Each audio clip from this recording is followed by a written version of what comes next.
Bienvenue à vous dans le premier Flash Info de ce samedi 28 juin sur RTI 1.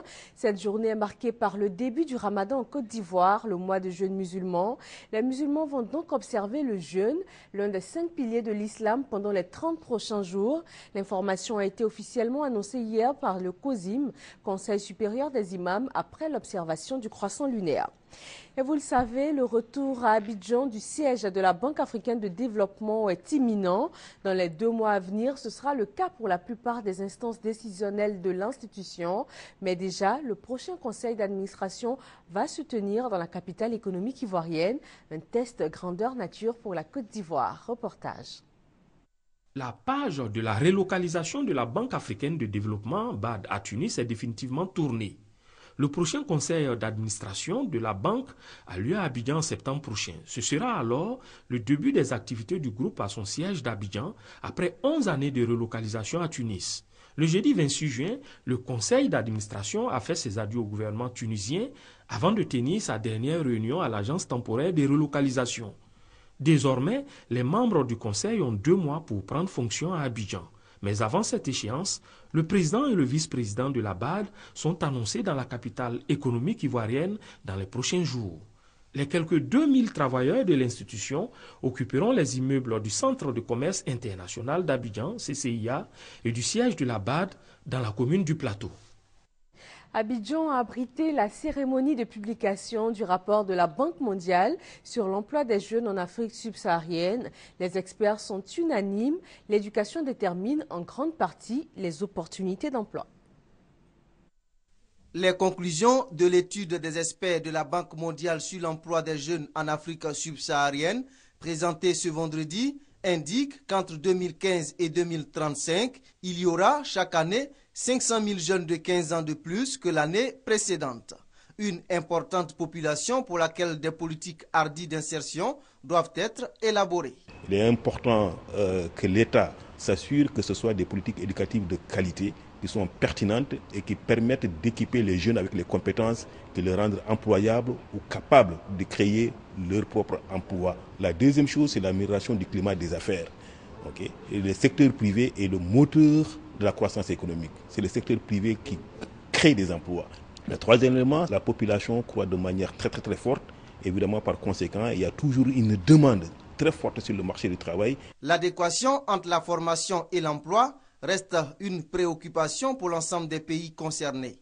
En Côte d'Ivoire, les autorités veulent y apporter des solutions. J'attends donc que les partenaires techniques et financiers appuient le ministre de l'Enseignement supérieur à faire en sorte qu'à l'enseignement supérieur, nous ayons une formation de qualité, adaptée au marché de l'emploi national, régional et pourquoi pas mondial.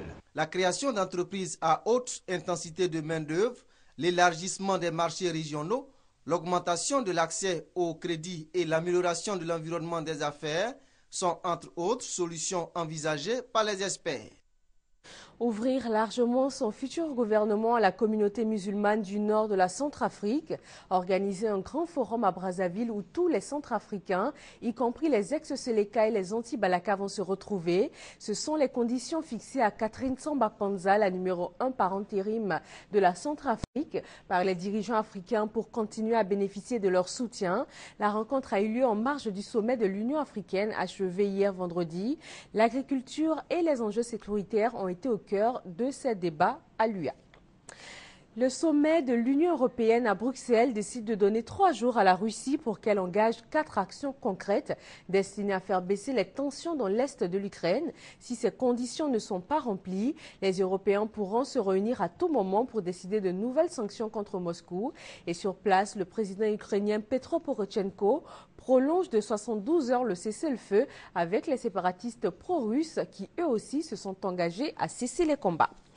Des drones américains armés de missiles volent dans le ciel de Bagdad depuis ce samedi matin. Leur mission, protéger le cas échéant les militaires et diplomates américains présents sur place. Et malgré les demandes de Bagdad, les États-Unis refusent pour l'instant tout envoi de troupes au sol. L'Irak fait face depuis début juin à une fulgurante offensive des djihadistes menée par l'État islamique en Irak et au Levant. Après plusieurs semaines de discussion, c'est bien le luxembourgeois Jean-Claude Juncker qui a été choisi par les dirigeants de l'Union européenne. Il prend ainsi la tête de la Commission européenne à l'issue d'un vote. Il n'a pas fait l'unanimité, mais il obtient tout de même une très large majorité des voix. 26 des 28 chefs d'État ou de gouvernement ont voté pour lui, malgré une farouche opposition du Britannique David Cameron. Après une courte pause, les rencontres redémarrent pour le mondial de football 2014 au Brésil. Et c'est avec les huitièmes de finale qui vont durer 4 jours. 2 matchs à l'affiche ce samedi, Brésil-Chili et Colombie-Uruguay. Fin de ce Flash Info. Merci de l'avoir suivi. Le journal à 13h sur RTI 1.